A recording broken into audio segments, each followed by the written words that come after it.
मंच पर उपस्थित भारतीय जनता पार्टी के प्रदेश अध्यक्ष श्रीमान रैना जी, उनके नेतृत्व में बैठे हुए सारे भारतीय जनता पार्टी के वरिष्ठ नेतागण, हमारे चुनाव प्रभारीगण और आज 2024 जम्मू कश्मीर चुनाव के भारतीय जनता पार्टी के संकल्प पत्र के विमोचन के समय उपस्थित सभी पत्रकार, छायाकार, बंधु भगिनीगण, आप सभी का भारतीय जनता पार्टी की इस प्रेस वार्ता में मैं स्वागत करता हूं। मित्रों, जैसा आप सभी जानते हैं, आजादी के समय से हमारी पार्टी के लिए जम्मू कश्मीर का ये भूभाग बहुत महत्वपूर्ण रहा है और आजादी के समय से ही हमने इस भूभाग को हमेशा भारत के साथ जोड़े रखने के लिए बहुत प्रयास किए। पंडित प्रेमनाथ डोगरा के आंदोलन से लेकर श्यामा प्रसाद मुखर्जी की शहादत तक ये पूरा संघर्ष पहले भारतीय जनसंघ और फिर भारतीय जनता पार्टी ने आगे बढ़ाया, क्योंकि हमारी पार्टी मानती है कि जम्मू कश्मीर हमेशा से भारत का हिस्सा है और रहेगा, इसमें कभी कोई संशय नहीं रहा। मगर कई साल हो गए, 2014 तक जम्मू कश्मीर पर हमेशा अलगाववाद की परछाई रही, आतंकवाद की परछाई रही। अलग अलग स्टेट और non state actor Jammu Kashmir को अस्थिर करते रहे और सभी सरकारों ने एक प्रकार से अपीसमेंट की पॉलिसी से जम्मू कश्मीर को डील किया। 2014 से लेकर 2024 का ये कालखंड, जब भी जम्मू कश्मीर और भारत का इतिहास लिखा जाएगा, जम्मू कश्मीर के लिए स्वर्णिम अक्षरों से अंकित किया जाएगा, ऐसा मेरा बहुत स्पष्ट मानना है। ये 10 साल जम्मू कश्मीर के लिए शांति और विकास के 10 साल रहे, सुशासन के 10 साल रहे हैं।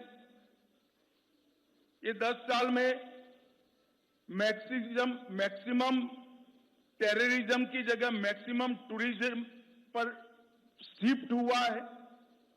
ये 10 साल सुख और समृद्धि का रास्ता प्रशस्त करने वाले रहे हैं और ये 10 साल जम्मू कश्मीर के मूल बासिंदों की संस्कृति को ताकत देने वाले ये 10 साल रहे हैं। एक जमाने में धारा 370 की परछाई में यहां पर अलगाववादियों की मांगे, हुर्रियत जैसे संगठन और हुर्रियत जैसे संगठनों के नतमस्तक होती हुई सरकारें हमने देखी थी। ये 10 साल के अंदर आज धारा 370 और 35A पास्ट बन गया है, वो हमारे संविधान का हिस्सा नहीं है। इसका पूरे भारत और जम्मू कश्मीर की जनता को आनंद है। यहां जो शांति, विकास और सामाजिक न्याय जमीन पर उतरने का काम हुआ है, इसका मूल कारण नरेंद्र मोदी जी का एक ऐतिहासिक फैसला 5 अगस्त 2019 को धारा 370 को समाप्त करने का। बड़ी दुख की बात है, विगत दिनों में एनसी का एजेंडा मैंने पढ़ा है और एनसी के एजेंडे को कांग्रेस का मौन समर्थन भी मैंने देखा है। मगर मैं आज आप सभी पत्रकार भाइयों के माध्यम से पूरे देश को स्पष्ट कर देना चाहता हूं, धारा 370 इतिहास बन चुकी है, वो कभी लौटकर नहीं आने सकती, हम आने भी नहीं। क्योंकि धारा 370 ही वो कड़ी थी जो कश्मीर के अंदर युवाओं को हाथ में हथियार और पत्थर पकड़ाती थी। अलगाववाद की विचारधारा ही युवाओं को विकास की जगह आतंकवाद के रास्ते पर शिफ्ट करती थी और आज मोदी जी के नेतृत्व में ढेर सारे काम हुए हैं। मित्रों, मैं चुनाव घोषणा पत्र पर आने से पहले कुछ चीजें जरूर कहना चाहता हूं। जम्मू कश्मीर में सबसे बड़ी जरूरियात थी शिक्षा की। लगभग ये 10 साल में 59 कॉलेजों को मान्यता मिली है। 30 कश्मीर डिवीजन में और जम्मू डिवीजन में 29, 16,000 छात्रों की प्रवेश क्षमता जोड़ी गई। न्यू एजुकेशन पॉलिसी के तहत आओ स्कूल चले अभियान हमने आगे दिखाया है, बढ़ाया है। 45 अटल टिंकरिंग लैब स्थापित किए हैं और 6,000 करोड़ की लागत से 2 एम्स, एक विजयपुर में, एक अवंतीपुरा में, IIT, IIM, नीट, यूनानी अस्पताल, कई सारे भवन और संस्थान उच्च शिक्षा के लिए यहां खोले हैं। 70 साल तक देखा जाता था कि जम्मू कश्मीर के बच्चे यहां पढ़ाई लिखाई नहीं हो सकती थी, यहां से देश भर में पढ़ने जाते थे। आज देश भर के बच्चे जम्मू कश्मीर में पढ़ने के लिए आ रहे हैं और एक अच्छा संदेश लेकर देश में जा रहे हैं। रेवेन्यू डेफिसिट वाले स्टेट के अंदर जल विद्युत बड़ा विकास का मार्ग प्रशस्त करने वाला था। लगभग 22,500 करोड़ की लागत से विभिन्न हाइड्रो प्रोजेक्ट का निर्माण हमने किया है। लगभग 1,000 मेगावाट पाकलदुल, इसके साथ शाहपुर कंडी बांध सिंचाई, रतले हाइड्रो योजना, क्रार हाइड्रो योजना, कीरू हाइड्रो योजना, ढेर सारे बिजली उत्पादन के जल विद्युत के संयंत्र।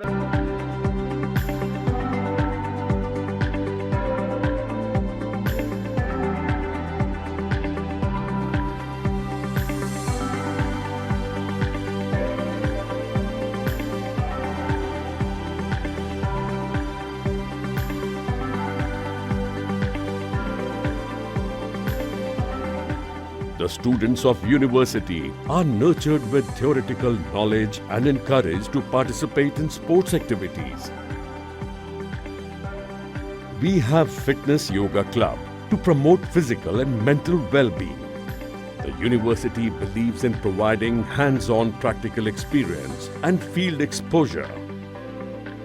Nirvan University has carved its niche by organizing international and national level academic events. Beyond classrooms, we foster a vibrant community, creative and intellectual curiosity. Join us to be the leaders of tomorrow.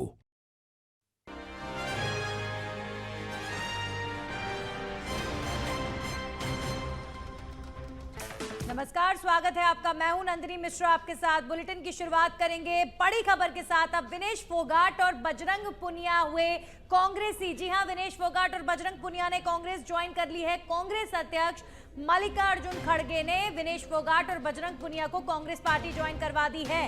इस दौरान संगठन महासचिव केसी वेणुगोपाल भी मौजूद रहे।